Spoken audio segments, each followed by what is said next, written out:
masuk. Iya. Silahkan duduk, Mbak. Permisi ya, Bu. Iya, sebelumnya apakah saya boleh tahu namanya siapa? Nita. Oh, Bu Nita. Ya. Perkenalkan ya, Bu ya. Saya Bidan Mega yang bertugas pada hari ini di sini. Bu Nita ada perlu apa datang kemarin? Pertama saya di sini mau nanya-nanya tentang KB ya, Bu. Saya kan belum KB. Saya mau pasang KB. Kebetulan teman-teman saya tuh kemarin menyarankan untuk spiral itu. Nah, itu saya mau minta dijelasin tentang KB spiral. Oh iya, tentang KB spiral ya. Sudah ada pandangan sebelumnya? Belum ada. Jadi di sini saya nanti akan menjelaskan tentang KB IUD ya, Bu, namanya itu seperti apa. Sebelumnya saya jelaskan dulu di sini. Saya Bidan Mega yang di sini, saya akan menjelaskan konseling itu apa, karena kan jenengan pengen tahu. Jadi nanti proses ini adalah proses konsultasi aja, konseling seperti itu. Konseling sendiri proses pemberian bantuan yang dilakukan seorang konselor. Di sini saya sebagai konselornya terhadap jenengan sebagai konseli. Itu sebagai orang yang ingin mengetahui lebih lanjut tentang suatu masalah gitu ya. Tujuannya sendiri adalah untuk membantu Bu Nita untuk menentukan keputusan nantinya gitu. Sebelumnya sudah tahu apa itu IUD atau spiral? Belum pernah tahu sama sekali ya. Jadi IUD yang sering digunakan saat ini adalah IUD copper T. Jadi dia bentuknya seperti T, itu alat kontrasepsi dalam rahim disebutnya. Jadi dia dimasukkan ke dalam rahim. IUD sendiri bentuknya seperti ini. Ini ya yang saat ini sering digunakan. Dia jadi bukan KB hormonal, bisa digunakan terhadap ibu-ibu yang mengalami masalah karena tidak bisa KB menggunakan KB hormonal seperti suntik ataupun pil gitu ya. Bentuknya seperti huruf T seperti ini, dan di bagian horizontal sama vertikalnya dia ada lilitan tembaga. Itu nanti cara kerjanya IUD adalah untuk menghambat sel sperma itu untuk masuk ke tuba falopi atau indung telur yang memproduksi sel telur. Gitu ya. Nah, ini sendiri IUD ini sangat efektif. Keefektifannya itu bisa 99% karena resiko kehamilan bagi orang yang memasang IUD itu kurang dari 1 dibandingkan 100.000 orang dalam 1 tahun gitu. Jadi efektif sekali. Nah, ini nanti bentuknya seperti ini.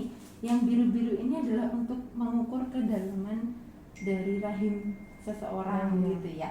Biasanya orang Indonesia rata-rata di angka 7 gitu.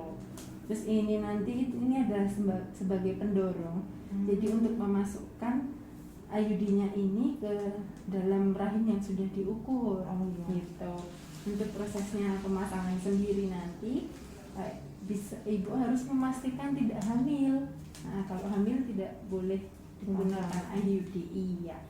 Jadi dipastikan dulu tidak hamil, terus nanti datang boleh ke bidan, boleh ke puskesmas, bisa datang seperti itu. Terus nanti biasanya ditanya dulu apakah sedang hamil atau tidak seperti itu. Nah, terus nanti cara pemasangannya adalah dibersihkan dulu daerah kewanitaannya ibu. Nah, terus nanti dia dimasukkan alat yang namanya spekulum, itu seperti cocor bebek. Nah, itu nanti untuk membuka biar jalannya lebih lebar. Terus nanti dibersihkan dulu supaya dia nggak infeksi. Nah, nanti baru diukur. Setelah diukur, terus dipasang di sini, dilihat seberapa diatur sesuai dengan yang sudah diukur. Nanti baru dimasukkan. Setelah dimasukkan semua, baru nanti benangnya kalau misalnya masih terlihat dipotong supaya tidak mengganggu ibu. Gitu ya. Untuk efek sampingnya sendiri dari KB IUD ini bisa dilihat. Itu efek sampingnya nanti volume perdarahan saat menstruasi itu lebih banyak, jadi tidak seperti menstruasi yang sebelumnya. Jadi dia keluarnya bisa lebih banyak, kadang siklusnya bisa lebih panjang.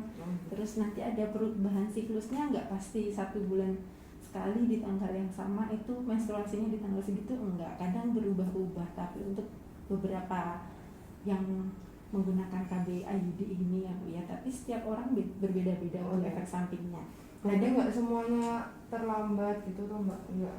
Enggak, jadi tergantung masing-masing orangnya. Hanya efek sampingnya seperti itu. Oh, iya.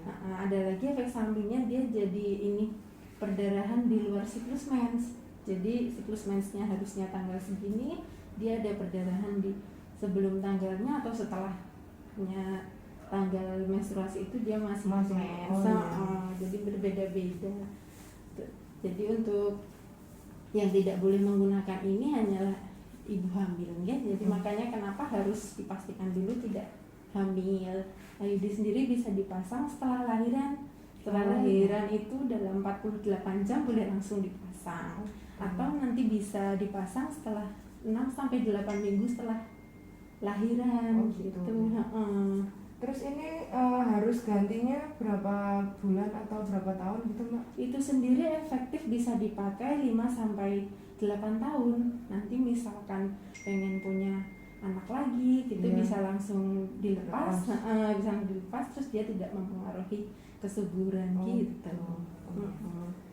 Oh ya udah, cukup Mbak, cukup bisa menjawab pertanyaan saya, sudah jelas juga. Sudah jelas nih. Iya. Bisa diulangi sedikit tentang penjelasan saya dalam ini IUD ini, apakah sudah paham? Sudah paham. Ini IUD Copper T, ini tembaganya ini yang untuk menghalang biar nggak hamil, karena untuk menghambat sel spermanya ke indung telur gitu.